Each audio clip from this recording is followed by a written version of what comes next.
जैसे कि संबित पात्रा जी ने कहा है कि राहुल गांधी निकम्मा है, तो वो बिल्कुल सही है। जिस तरीके के बयान और जिस तरीके की बातें और जिस तरीके के ट्वीट्स वो उनके नज़र आते हैं, वो करते हैं, तो उस तरीके से उनके निकम्मेपन का अंदाज़ा हो जाता है। राहुल गांधी जिस पद पर बैठे हैं और जिस उम्र में वो हैं, वो हमेशा बचकाने बयान देते हैं। चाहे वो अगर उनके हम उस जिस पद पर बैठे हैं विपक्ष में, उस पद की खाना पूर्ति को करने के लिए, अपने वजूद को दिखाने के लिए कि हाँ मैं एक जिम्मेदार विपक्ष हूँ, उसको वो अपनी जो लेवल ऑफ इंटेलेक्ट है उसको दिखा देते हैं कि वो कितने बेवकूफ़ हैं, कितनी बचकाने उनके ट्वीट्स आते हैं। उनकी ट्वीट्स में आप देखें, हफ्ते में 4 ट्वीट्स में उनके स्पेलिंग एरर होता है, टेक्निकली उनकी ट्वीट्स एकदम गड़बड़ होती हैं, कभी वो आलू से सोना बना देते हैं।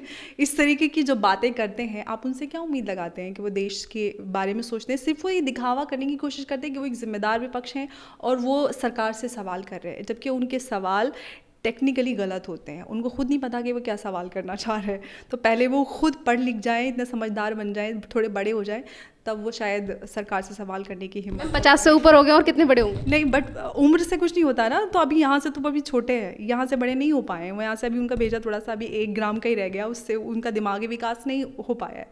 तो जिस तरीके के वो ट्वीट्स और सवाल होते हैं, आप उससे अंदाज़ा लगा सकते हैं कि उनका मानसिक विकास नहीं हो पाया है। और वो 6 सालों से विपक्ष में बैठे हुए हैं, उन्होंने किस तरीके से अपनी भूमिका को निभाया है।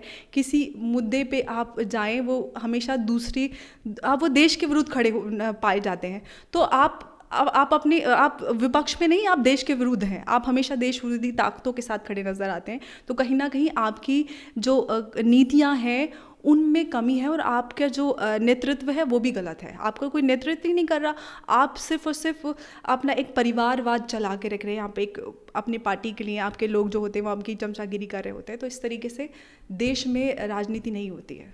मैम, पीओके के मुजफ्फराबाद में जिस तरीके से मुजफ्फराबाद में रहने वाले लोग जो चाइना और पाकिस्तान के खिलाफ अब आंदोलन चला रहे हैं, उसके लिए क्या कहना चाहोगे, जो अब वहाँ के लोगों की आवाज़ उठी है? देखिए, ये शुरुआत जो पाकिस्तान और चाइना के, अगर हम इन जो हमारे ऊपरी हिस्से पर, अगर भारत के ऊपरी हिस्से पे जाएं, तो एक तरफ चाइना और एक तरफ पाकिस्तान है।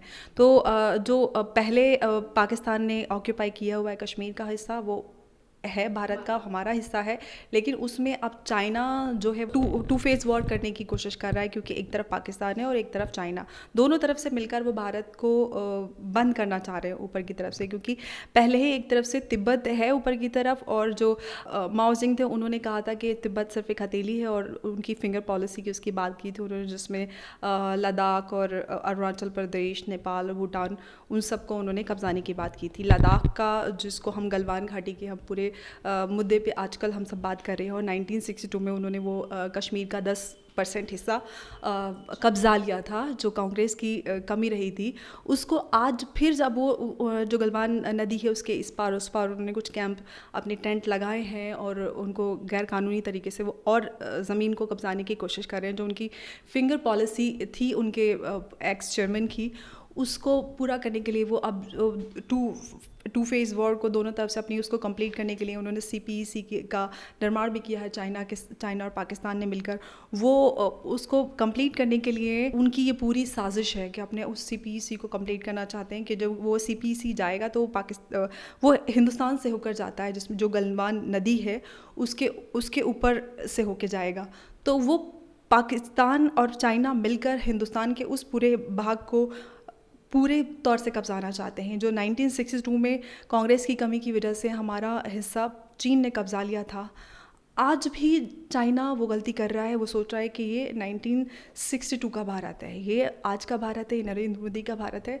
इसको अब दोबारा वो गलती चाइना जो कर रहा है, भूल कर रहा है, अब वो हम नहीं होने देंगे। हमारे 20 जवानों की शहादत हुई है, और हर हिंदुस्तानी वो जज्बा रखता है कि अगर हमारे देश के ऊपर कोई ऐसी गलत नज़र या गलत निगाह रखता है, उसको कब्जाने की कोशिश करता है, चाहे वो पाकिस्तान हो चाहे वो चाइना हो, हम उसको मुंह तोड़ जवाब देने का जज्बा रखते हैं और इतनी ताकत रखते हैं। मैम, जिस तरीके से चाइना और पाकिस्तान मिलकर जो भारत को घेरने की कोशिश कर रहे हैं, जिस तरीके के ये हालात करने की कोशिश कर रहे हैं, पर वहाँ पर भी आंदोलन शुरू हो गया है।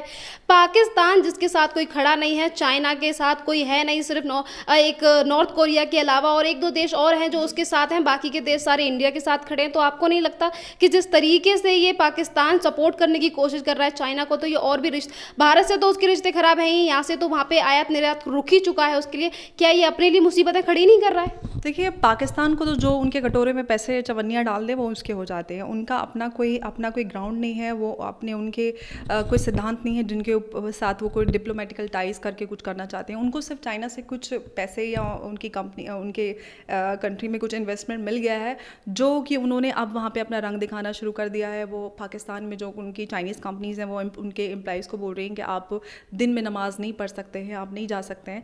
तो चाइना के साथ जो उन्होंने ये भारत को घेरने के लिए जो साजिश रची है, उसका खमियाजा पाकिस्तान खुद भुगतेगा, बहुत जल्दी भुगतेगा।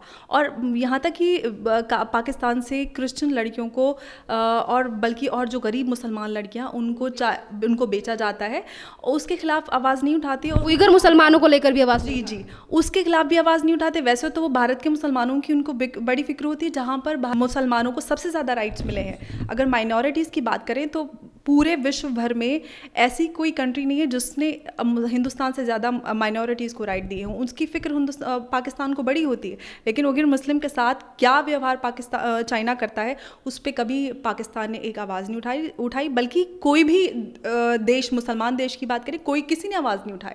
उनको फिक्र होती है हिंदुस्तान के मुसलमानों की। तो उनका कोई मॉरल ग्राउंड नहीं है, उनका कोई सिद्धांत नहीं है। उनके कटोरे में जो चवन्नियाँ डाल देता है वो उनके हो लेते हैं। राहुल गांधी को लेकर बात करते हैं मैम। अभी आपने कांग्रेस को लेकर कहा था, राहुल गांधी, आपने 1962 की बात कही थी कि 1962 में जिस तरीके से कांग्रेस के राज में सारा जो हमारा अक्साई चीन हो, पीओके हो, वो सारा किस तरह से इन देशों ने कब्जा लिया, और आज जब गलवान वैली में इस तरीके के हालात बनते हैं और युद्ध तक बात आ जाती है, तो उसको लेकर जब हमारे सैनिक 20 जो सैनिक हैं वो वीर गति को प्राप्त हो जाते हैं, तो उसको लेकर तमाम क्वेश्चन कांग्रेस की तरफ से किए जाते हैं। क्या ये, और ये भी कहते हैं, पी चिदंबरम की तरफ से ये भी कहा जाता है कि पीएम नरेंद्र मोदी ने चाइना का नाम क्यों नहीं लिया।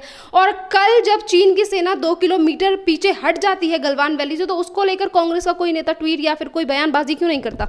देखिए, उनका सबसे बड़ा, अगर आप हिस्ट्री की बात करें तो सबसे बड़ा, सबसे निकम्मा विपक्ष अगर देखा या सुना है तो वो आज की डेट में या पूरे विश्व भर में कांग्रेस है। उनसे ज़्यादा निकम्मा मैंने विपक्ष कहीं नहीं देखा। वो सिर्फ और सिर्फ अपने देश के खिलाफ अगर जो मुद्दे होते हैं उन पे वो दूसरे जो दुश्मन मुल्क हैं उनके साथ खड़ा नज़र आता है, चाहे वो चाइना हो या पाकिस्तान हो। हम इससे बड़ी अफसोस की और इससे बड़ी उसकी बात नहीं हो सकती कि आप विपक्ष होने के नाते, विपक्ष एक देश की वृद्धि विकास में और उसको आगे बढ़ने में विपक्ष का भी बहुत बड़ा हाथ होता है। लेकिन आप अपने देश को नीचे घसीटने में, आप अपने देश के प्रधानमंत्री को नीचा दिखाने के लिए, आप अपने सिर्फ और सिर्फ वैचारिक मतभेद होने के चलते आप दूसरे देश के साथ चले जाते हैं। जो खामियां कांग्रेस ने अपने हिस्ट्री में की हैं, चाहे वो आप गलवान घाटी की बात करें, जो कश्मीर का 10% हिस्सा चाइना ने कब्जा किया, अपनी कमियों को छुपाने के लिए, आज उनका खमियाजा, वो जो चीज़ें आज हम सब भुगत रहे हैं, चाहे वो पीए को हो या फिर गलवान घाटी में इस कब्जा की गई हो, लद्दाख का वो हिस्सा हो। पाकिस्तान ने पीओ के कब्जा किया, चाइना ने अपनी वो फिंगर पॉलिसी को कंप्लीट करने के लिए ये सारी चीज़ें वो कर रहा है।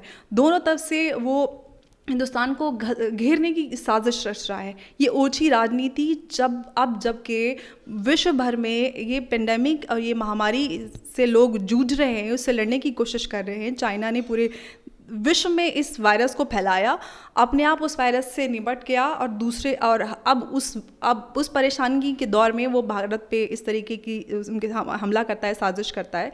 तो इससे ओछी राजनीति नहीं हो सकती। पीएम नरेंद्र मोदी 3 तारीख को गलवान वैली गए थे, लद्दाख में जाके उन्होंने जिस तरीके की बात कही थी कि विस्तारवादी का जमाना अब जा चुका है, उन्होंने तमाम संदेश चाइना की सेना को और वहाँ के प्रति शी जिनपिंग को देने की कोशिश की। और उन्होंने कहा, पीएम नरेंद्र मोदी ने दिए भी, और उन्होंने कड़े शब्दों में कहा कि विस्तारवादी का ये जमाना नहीं है।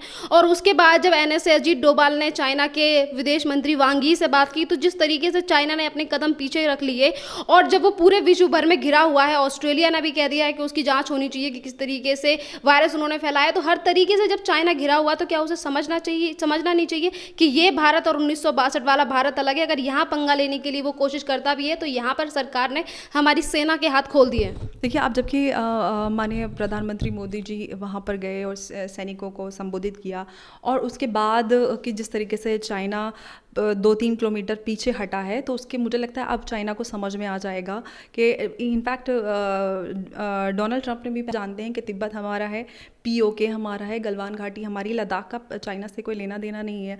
आप ज़बरदस्ती पाकिस्तान के साथ मिलकर पाकिस्तान को बेवकूफ़ बनाकर सिर्फ कुछ पैसों का लालच देकर आप दोनों तरफ से हमें घेरने की कोशिश करें, तो अब ये पॉसिबल नहीं है। ये 1962 का हिंदुस्तान नहीं है, ये आज का हिंदुस्तान है जिसमें हर नागरिक जागरूक है और सवाल करने की कोशिश करता है, और हर नागरिक जानता है कि पास्ट में क्या हुआ है और सवाल भी करता है और उन खामियाजों को भुगत रहा है। हम सब भुगत रहे हैं कि जो 1962 में हो चुका कांग्रेस की जो कमियां हैं, हम सब उस चीज़ को देख रहे हैं, लेकिन अब वो दोबारा नहीं होगा।